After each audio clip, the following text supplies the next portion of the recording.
سبحان اللہ. امام فخر الدین رازی رحمت اللہ تعالی نے آپ نے بڑا ایمان افروز نقطہ لکھا. آپ کے فرمان کا خلاصہ ہے کہ جب کوئی اچانک بندے کو چیز ملتی ہے تو ساری توجہ اس چیز کی طرف ہو جاتی. کوئی بھی بندہ اچانک کسی چیز کو دیکھتا ہے تو کیا ہوتا ہے؟ جیسے یہ اچانک یہاں سے کوئی چیز آ جائے، سارے بیان کی طرف توجہ ہٹا کے اس کو دیکھنا شروع کر دیں. امام فخر الدین رازی رحمت اللہ تعالی علیہ آپ فرماتے ہیں بڑا پیارا نقطہ ہے کہ چونکہ قیامت والے دن اللہ تبارک و تعالی نے لوگوں کو شانیں دکھانی ہے. حضور علیہ الصلوۃ والسلام قیامت والے دن مذنبین کی، گناہگاروں کی شفاعت فرمائیں گے، سفارش فرمائیں گے. رب ذوالجلال نے اپنے محبوب کو جنت کی سیر اور جہنم کا مشاہدہ پہلے اس لیے کروا دیا تاکہ جب اچانک قیامت والے دن جنت اور جہنم دکھائی جائے تو حضور کی توجہ ادھر نہ چلی جائے. حضور علیہ الصلوۃ والسلام قیامت والے دن تو مجرموں کی شفاعت کے لیے ہوں گے نا، گناہگاروں کی شفاعت کے لیے ہوں گے. اگر پہلے جنت اور جہنم نہیں دیکھی ہوگی تو یکدم اچانک توجہ جنت اور جہنم کی طرف چلی جائے گی.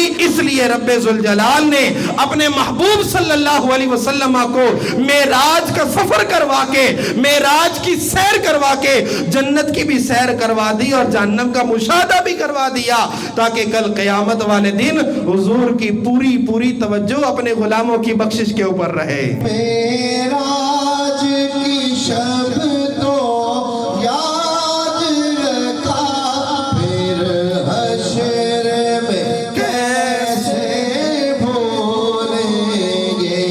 معراج کی شب تو یاد رکھا، پھر حشر میں کیسے بھولیں گے.